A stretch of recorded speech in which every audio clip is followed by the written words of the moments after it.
Hello students, welcome back. आज की class में हम क्लास 9th का चैप्टर 10 करेंगे जिसका नाम है सर्कल्स। चैप्टर को शुरू करने से पहले कुछ प्रॉपर्टीज, कुछ थ्योरम्स हम लोग रिकॉल कर लेते हैं। काफी थ्योरम्स, काफी प्रॉपर्टीज इसमें ऐसी हैं जो आप प्रीवियस क्लासेस में क्लास 7th 8th में पढ़ चुके हैं, उसे रिवाइज कर लेते हैं और कुछ प्रॉपर्टीज जो नहीं है उसे डिस्कस कर लेते हैं और फिर हम लोग चैप्टर को शुरू करेंगे। तो सबसे पहले हम लिख लेते हैं जैसे the angle in a semi circle is a right angle. अगर सेमी सर्कल में कोई भी एंगल बनता है तो वो राइट एंगल होता है। फॉर एग्जाम्पल फर्स्ट फिगर में AOB डायामीटर है, डायामीटर के यहां पर ये दो एंड पॉइंट है AB। अगर हमने यहां एक पॉइंट लिया P तो एंगल APB 90 डिग्री होगा क्योंकि ये angle in a semi circle है। क्यों? क्योंकि इसके जो दो वर्टिसेस हैं वो डायामीटर है। इससे पता लगता है कि angle in a semi circle है। इसमें हम यहां चाहे तो यहां पर पॉइंट Q भी ले सकते थे तो एंगल AQB भी 90 होगा क्यों? अगेन A और B इसकी दो वर्टेक्स है। R ले लेता तो एंगल ARB ये भी 90 डिग्री हो जाता। इसी तरीके से अगर मैं यहां पॉइंट लेता S तो एंगल ASB ये भी 90 डिग्री हो जाता, angle in a semicircle. Clear? Next, angle in the same segment are equal. अगर PQ एक कॉर्ड है, मेजर सेगमेंट में मैंने दो पॉइंट लिए R और S, तो एंगल PRQ और एंगल PSQ ये दोनों एंगल इक्वल हैं। क्यों? Angle in the same segment are equal, क्योंकि कॉर्ड जो थी PQ यही दो इसके वर्टेक्स हो गए तो एंगल PRQ और एंगल PSQ इक्वल हो गए क्योंकि ये सेम सेगमेंट के पार्ट हैं। दोनों ही PQ की मेजर सेगमेंट में आ रहे हैं और दोनों के जो एंगल में तीन का जैसे हम सेट बनाते हैं कि एंगल PRQ और एंगल PSQ, तो P से शुरू Q पे खत्म, P से शुरू Q पे खत्म, एक देसी भाषा में समझने के लिए। इससे पता लगता है कि ये सेम सेगमेंट के एंगल है। लेकिन ध्यान रखना, अगर ये यहां पॉइंट होता तो ये इक्वल नहीं होता। हालांकि उसमें भी वो चीज तो एप्लीकेबल होती, जैसे मैंने यहां ले लिया पॉइंट T तो एंगल PTQ, ये P और Q वाली बात तो एप्लीकेबल होती, लेकिन ये माइनर सेगमेंट में आ जाता, इसलिए ये इक्वल नहीं होता। तो इसलिए ये बात ध्यान रखना कि ये मेजर सेगमेंट में ही दोनों पॉइंट हो या दोनों ही माइनर सेगमेंट में हो, सेम सेगमेंट के अंदर पॉइंट्स होने चाहिए। क्लियर? फिर हमारी थ्योरम 10.8 जिसका प्रूफ भी पेपर में अक्सर पूछा जाता है, वो क्या है कि angle subtended bye an arc eight the centre is twice the angle subtended bye it on any other part of the remaining part of the circle. ये देखिए, जैसे कि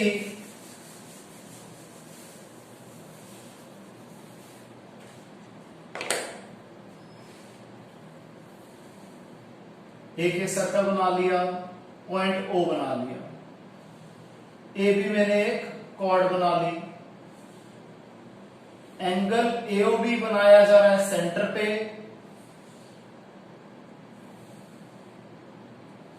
और एंगल AQB बनाया जा रहा है remaining part of the circle पे। तो क्या होगा? Angle AOB is equal to twice of angle AQB, क्योंकि आर्क कोई है AB सेगमेंट है, ये AOB बना रही है सेंटर पे और AQB remaining part of the circle पे, तो सेंटर वाला एंगल डबल होगा रिमेनिंग पार्ट वाले एंगल से। या फिर हम इसे यूं भी लिख सकते हैं कि एंगल AQB क्या है? हाफ एंगल AOB का। बात एक ही है, मैं राम से दुगना बड़ा हूं उम्र में या राम मेरे से आधा है उम्र में, बात एक ही है। एक ही बात को कहने के दो नजरिए हैं। क्लियर? फिर आ जाते हैं फोर्थ पॉइंट पे। The sum of either pair of opposite angle of a cyclic quadrilateral is 180 degree. कि अगर साइक्लिक क्वाड्रिलेटरल होगा तो उसके कोई भी हम पेड़ ले लें ऑपोजिट एंगल का, तो उसका सम हमेशा 180 डिग्री होगा। सबसे पहली बात, साइक्लिक क्वाड्रिलेटरल क्या होते हैं? साइक्लिक क्वाड्रिलेटरल वो होता है जिसके चारों पॉइंट्स, चारों वर्टिसेस सर्कल के ऊपर लाई करें। फॉर एग्जांपल, ये एक सर्कल है और ये क्वाड्रिलेटरल मैंने बना लिया ए बी सी डी। इसके चारों एंड पॉइंट्स जो है सर्कल के ऊपर लाई कर रहे हैं, तो ए बी सी डी एक साइक्लिक क्वाड्रिलेटरल है। तो यहां पर ए और सी ऑपोजिट एंगल है, तो angle A plus angle C ये 180 डिग्री होगा, और एंगल बी प्लस डी ये 180 डिग्री होगा, क्योंकि ऑपोजिट एंगल का सम 180 डिग्री होता है। अगली प्रॉपर्टी इसकी उल्टी, कि अगर एक नॉर्मल क्वाड्रिलेटरल में भी ऑपोजिट एंगल्स का सम 180 डिग्री हो, फिर वो नॉर्मल क्वाड्रिलेटरल नहीं है, बल्कि वो एक साइक्लिक क्वाड्रिलेटरल है। फिर equal chords subtends equal angle at the centre, कि अगर एक सर्कल है उसमें दो कॉर्ड्स हैं, अगर दोनों कॉर्ड्स इक्वल हैं तो दोनों जो एंगल बनेंगे सेंटर पे वो भी इक्वल होंगे। फॉर एग्जांपल, एक सर्कल है, इसमें दो कॉर्ड्स हैं ए बी और सी डी। ओ सर्कल का सेंटर है,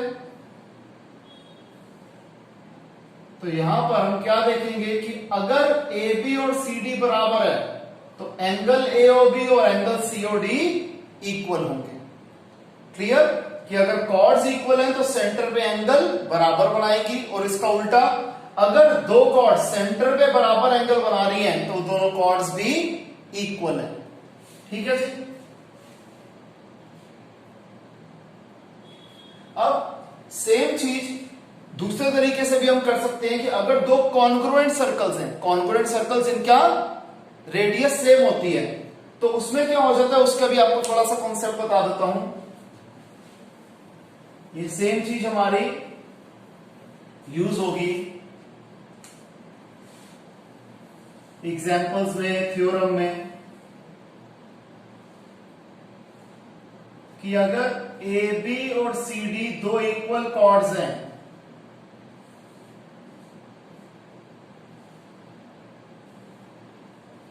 तो सेंटर पे एंगल इक्वल होगा। कि अगर ए बी और सी डी बराबर है तो angle AOB is equal to angle C O dash D, and conversely speaking, if angle AOB is equal to angle C O dash D, then A B is equal to C D.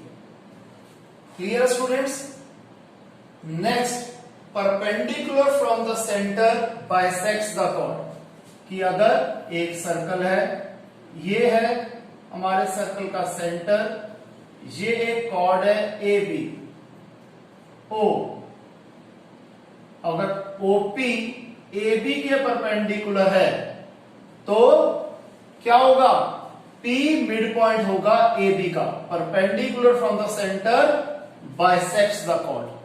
P जो होगा वो A B का midpoint हो जाएगा अगर OP A B के perpendicular है। And conversely speaking, अगर P मिड पॉइंट है ए बी का और इसे O से ज्वाइन कर देंगे तो OP AB के ऊपर परपेंडिकुलर बनाएगा ही बनाएगा। ठीक है जी। फिर equal chords of a circle are equidistant from the centre, कि अगर दो कॉर्ड्स की लेंथ इक्वल है तो उनकी सेंटर से दूरी भी बराबर होगी। एंड कन्वर्सली स्पीकिंग, अगर दो कॉर्ड्स की सेंटर से दूरी बराबर है तो वो दोनों कॉर्ड्स भी इक्वल होंगे। क्लियर है स्टूडेंट्स? तो ये बेसिक बातें थी, इसे आप दिमाग में बैठाइए, ये सारा कॉपी कीजिए, और आज की क्लास में हम इस चैप्टर से रिलेटेड सारे एग्जांपल्स और थ्योरम कवर करेंगे। क्लियर? तो सबसे पहले इसे कॉपी कर दीजिए।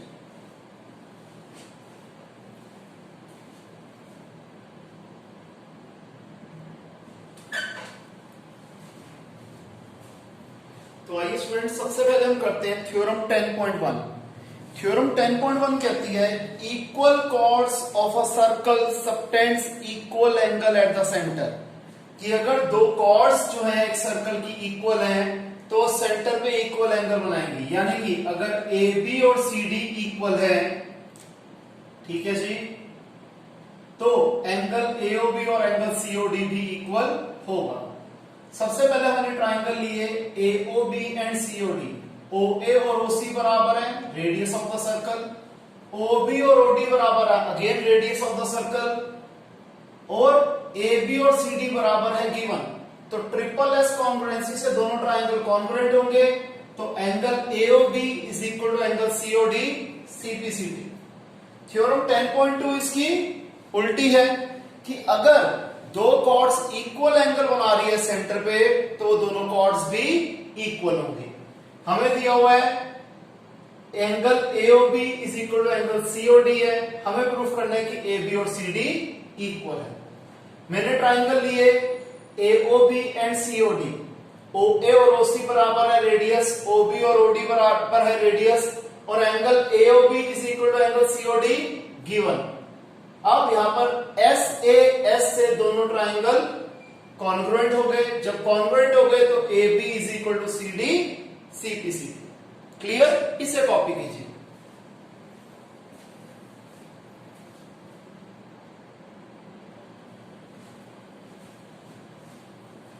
नेक्स्ट है हमारे पास थ्योरम 10.3। थ्योरम 10.3 में कहता है the perpendicular from the centre of a circle of to a chord bisects the chord. यानी कि अगर हमें एक सर्कल दिया हो जिसका सेंटर है O और ओपी एबी के ऊपर परपेंडिकुलर बना रहा है, तो ये इस कॉर्ड को बाइसेक्ट कर रहा है, यानी कि AP is equal to PB हमें प्रूफ करना है। मैं ओए और ओबी को ज्वाइन कर देता हूं। सबसे पहले ट्राइंगल लिया एओपी और BOP, OP OP common, angle OPA is equal to angle OPB each 90 degree. O और फिर ओए और ओबी बराबर क्यों है? ये रेडियस है। हम क्या देख रहे हैं? आरएचएस से दोनों ट्राइंगल कॉन्ग्रुएंट हो गए, जब कॉन्ग्रुएंट हो गए तो AP is equal to PB CPCT. Clear है? ये थ्योरम इसकी उल्टी है। इसमें कहता है अगर हमें एक सर्कल दिया हुआ जिसका सेंटर है O और एक लाइन बनाई गई है सेंटर से जो कि इस कॉर्ड को बाइसेक्ट कर रही है, यानी कि AM और MD बराबर है, तो प्रूफ क्या करना है? ये जो कॉर्ड, ये जो लाइन है सेंटर से इस कॉर्ड के ऊपर परपेंडिकुलर बना रही है, यानी कि OM को AB के परपेंडिकुलर प्रूफ करना है। कंस्ट्रक्शन में OA और OB को ज्वाइन कर देंगे। सबसे पहले मैंने ट्राइंगल लिए AMO and BMO, AM is equal to MB given, OM is equal to OM common, और OA is equal to OB radius. Triple S congruency से दोनों ट्राइंगल कॉन्ग्रुएंट हो गए, तो angle OMA is equal to angle OMB CPCT. हम OMA लिखें या AMO लिखे, बात एक ही है। Angle AMO is equal to angle BMO CPCT, क्योंकि एंगल तो M पे ही बन रहा है। मैंने दोनों ही एंगल्स को X अज्यूम कर लिया। अब यहां पर इन दो एंगल का सम 180 डिग्री है, क्यों? Linear pair. तो x plus x 180 degree, 2x आ गया 180 डिग्री, तो x क्या आ गया? 180 अपॉन 2 90 डिग्री। तो एंगल AMO और एंगल BMO दोनों ही 90 डिग्री है, इसका मतलब OM AB के ऊपर परपेंडिकुलर ड्रॉ कर रहा है। क्लियर है स्टूडेंट्स? इसे कॉपी कीजिए।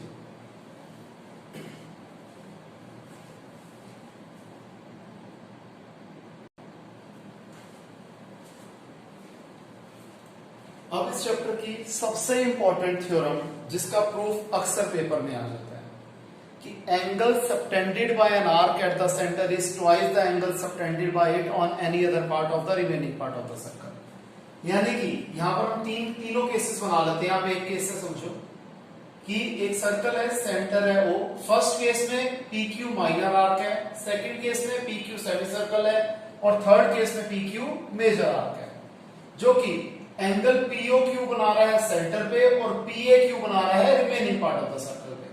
प्रूफ क्या करना है कि angle POQ is twice the angle PAQ। Construction क्या कर देंगे, AO को ज्वाइन कर देंगे और उसे प्रोड्यूस कर देंगे पॉइंट B तक। अब सबसे पहले अगर हम ट्राइंगल, हम यहां पर देते हैं एंगल BOQ, ये एंगल OAQ और एंगल AQO इन दोनों के सम के बराबर है। क्यों? Exterior angle property. Exterior angle property क्या होती है? Exterior angle of a triangle is equal to sum of opposite interior angle. अब इस ट्राइंगल OAQ के अंदर OA और OQ बराबर है। क्यों? रेडियस है। तो एंगल OAQ और एंगल OQA बराबर हो गए। क्यों? Angle opposite to equal sides of a triangle are equal. अब एंगल BOQ किसके बराबर था? OAQ प्लस AQO, तो मैं इसे OAQ प्लस OAQ लिख सकता हूं। क्यों? Because angle OAQ is equal to angle OQA है। ठीक है जी, तो ये OAQ क्या हो जाएगा? Twice of angle OAQ। अगर angle BOQ twice of angle OAQ है तो एंगल BOP क्या होगा? Twice of angle OAP।